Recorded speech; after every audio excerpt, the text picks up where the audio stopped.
আল্লাহর এক বান্দা ছিল নামাজের সিজদায়। আল্লাহ ডাক দিয়ে বলে, বান্দা তুই যতই নামাজ পড় আর যতই সিজদা কর, তোর ঠিকানা জাহান্নাম। এ কথা শুনে বান্দাটি বলতেছে, আলহামদুলিল্লাহ।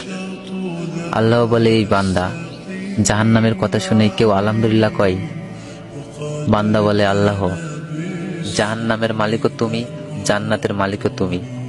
তুমি আল্লাহ যদি খুশি হয়ে আমাকে জাহান্নামও দাও, আমার আপত্তি করার কোনো অধিকার নেই। আল্লাহ বলতেছে, বান্দা, জাহান্নামে গেলে তুই পুড়ে যাবি, তোর কষ্ট হবে।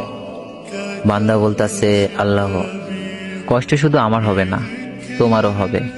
আল্লাহ বলে, বান্দা তুই পুড়বি জাহান্নামে, আমার কষ্ট কেন হবে?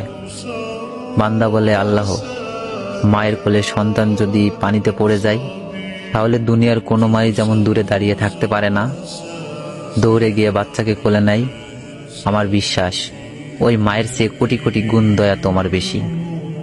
আমাকে জাহান্নাম দিলে তুমিও আল্লাহ শান্তি পাবে না। আল্লাহ বলে, বান্দা এই দলিল তুই কই পাইলি?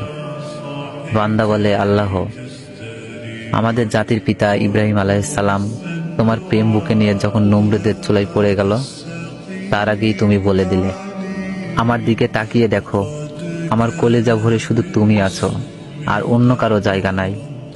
আল্লাহ বলে, বান্দা আমার প্রেমের ভক্তি নিয়ে যদি কেউ জাহান্নামেও যায়, আমি জাহান্নামকেও জান্নাত বানিয়ে দিব। সুবহানাল্লাহ।